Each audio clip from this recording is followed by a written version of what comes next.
course, motorsport is such that it's even risky to compare the merits of drivers competing against one another. It's even more apt when those drivers haven't raced against one another and have driven under entirely different conditions.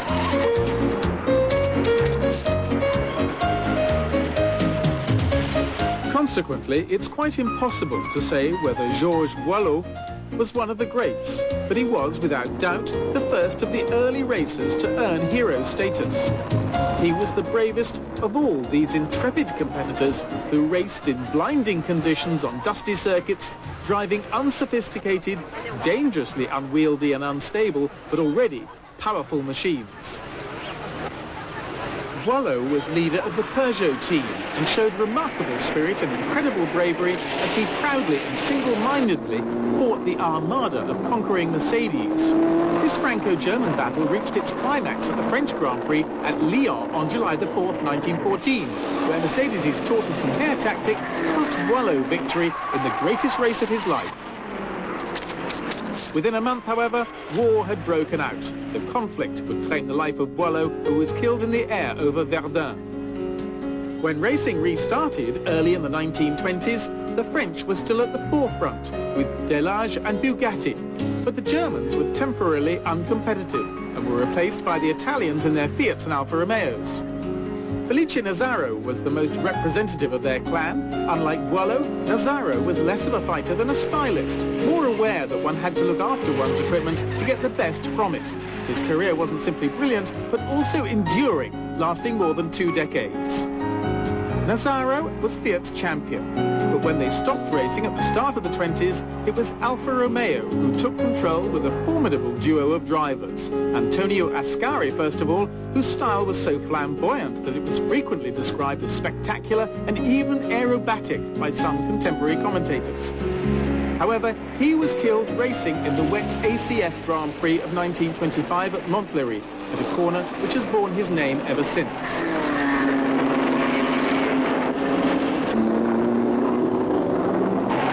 The other half of the duo was Giuseppe Campari, a bull of a man who had the shape, desire, and maybe even the voice to become an opera singer. He adored eating snails, but fortunately his diet had no influence on his speed. His greatest win was in the ACF Grand Prix of 1924, when he beat Albert Divot and Delage driver Robert Benoit. But just like his teammate, Campari died racing. He had announced that the 1933 Monza Grand Prix would be his last, but he was killed on the very first lap when he lost control on an oil patch, which also claimed the lives of Bonacchini. Saw the return of Germany to the motor racing arena, and with their cars came a whole gaggle of drivers, of which the best was Rudi Caracciola, who had no equal in mastering the massive power of the Silver Arrows on the sinuous curves of the daunting Nürburgring. His style of driving was so elegant that it was almost boring to watch, so perfect and apparently easy was it. It made him almost incomparable in the wet and earned him the name Regenmeister.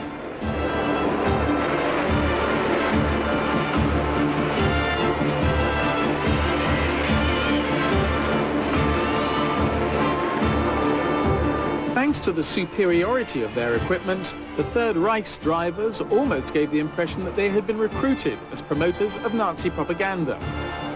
But Caracciola had attracted admiration early in his career when he had demonstrated his generosity, easing up rather than overtaking when his Alfa Romeo teammate began to run out of petrol when heading for victory in the 1932 Monaco Grand Prix.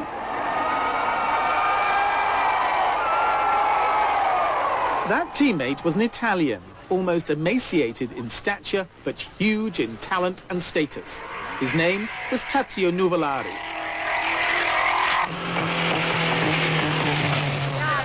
He was a demon, said his rivals. This Mantovan drove with such obvious bravery and impudence that they maintained that he had to have a pact with the devil himself.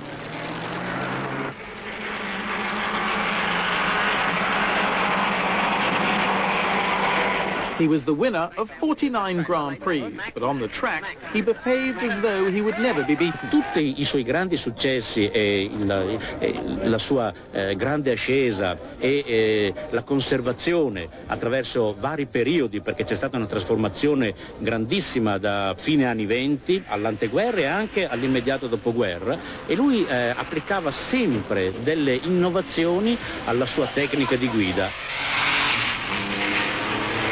La grande invenzione che se l'è trascinata fino ai tempi dell'Auto Union era la capacità di fare il drift, la scivolata su tutte le quattro ruote, in modo leggero, però già importante perché a quei tempi non si faceva. The rear-engined 500 horsepower Auto Union was a real beast, but the frail-looking Nuvolari was up to the task of taming it, and he could dominate it like no other. But it was in an Alfa Romeo that Nuvolari won the greatest race of his life.